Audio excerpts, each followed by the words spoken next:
فالسؤال الاولاني الخاص بعلاقه الشعب بالجيش، انا قلقانه، انا كارولا ثواني. هل هناك اي محاولات لإساءة للتسويق العلاقه ما بين الشعب السؤال الثاني، ماذا لو اصر، يعني في ناس بتقول كتير جدا ان المجلس العسكري ليس خارج المحاكمه والمحاسبه، وبل في نداءات دلوقتي في الميدان انه بمحاسبه، وفي حتى كان ضيف عندنا من يومين قال جمله، قال يعني ايه الفرق بين اعدام غفير واعدام المشير؟ ما فيش فرق، يعني وصلت المطالبات الى هذه ده تطاول. انا بعتقد ان اي حد يتكلم عن محاكمه، كلمه محاكمه المجلس العسكري، ده تطاول ونوع من الغباء السياسي. طب ليه؟ لانه بيكسر الامه في اقوى درع واكبر مركز ثقل فيها وهو قواتها المسلحه. ليه؟ لان الناس اللي بتتكلم عن المجلس العسكري حاجه والجيش حاجه، دي حجه عشان يقدروا ينفذوا الى القوات المسلحه. القوات المسلحه جسد وعقل ورأس، رأسه المجلس الاعلى، جسمه الجيش والقوات المسلحه بكل افرعها، ولا يتجزأ في كل المفاهيم. امال مين اللي بيفكر للقوات المسلحه؟ ومين اللي بيقودها؟ ومين اللي خاض بيها الحروب؟ ومين اللي حقق بيها الانتصارات؟ ومين اللي عمل الكلام ده؟ هو المجلس الاعلى للقوات المسلحه. مش عايزين ناخد الفاظ نقعد نلعب بيها ونكسر بيها الامن القومي ونحقق اهداف القوى الخارجيه.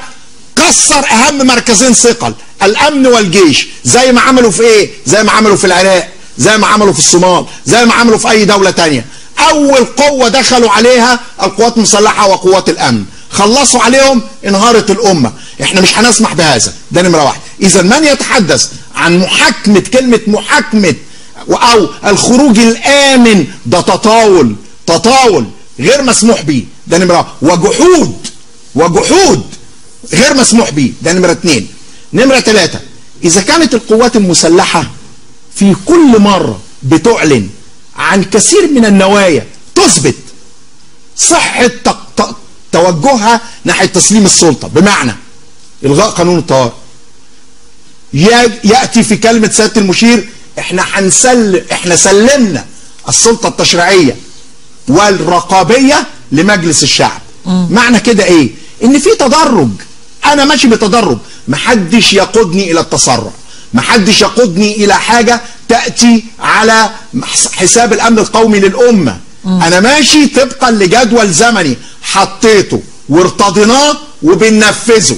ما نجيش بقى في وقت نقول لا مش لاعب، دي مش سياسة ولا ديمقراطية ولا ادارة امة، ده يمكن يمشي في دكان شركة بين اتنين، لكن امة بمؤسساتها بامنها القومي لا تسمح بهذا.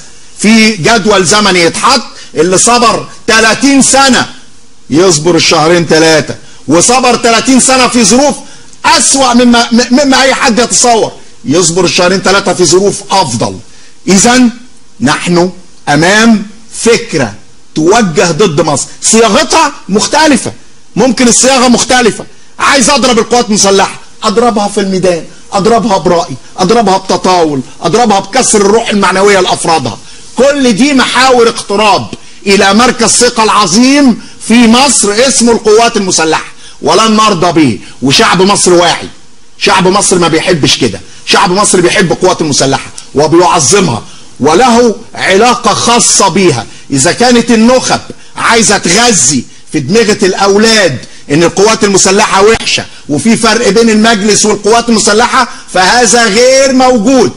حضرتك لما تحتك بالعامة أو تقابلي العامة يقولوا لك القوات المسلحة كيان كامل.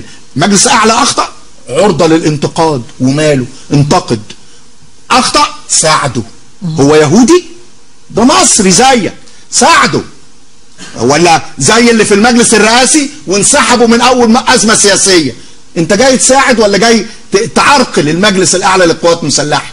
لكن من صمد عاون المجلس الأعلى للقوات المسلحة وبدأوا يتفهموا. أنا قعدت مع ناس كتير من المجلس الرئاسي، قعدت مع الأستاذ عصام نظامي، قعدت مع سمعت الأستاذ منصور حسن.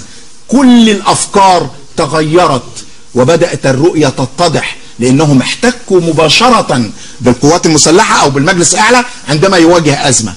أي نعم كانت الأول في مشاكل، لكن كان المناخ المصاحب لاتخاذ القرار مناخ معقد، لا يسمح لاحد ان ياخذ قرار، وايدي القوات المسلحه مكتوفه، لان ده شعب مصر ما تقدرش تتوجه اليه باي اذيه.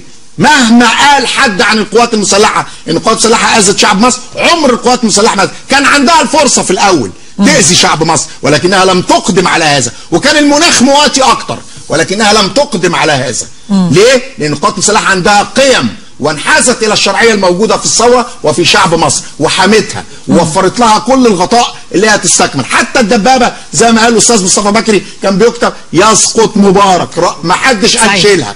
الله، ايه الحكايه؟ احنا ليه يا استاذه رولا، انا تملي بقول عباره وهفضل ماسك فيها لغايه لما اموت. احنا كمصريين يجب ان نتخلص من عاده، عندما نغضب نفقد حاجتين، نفقد الذاكره ونفقد الاتزان. بس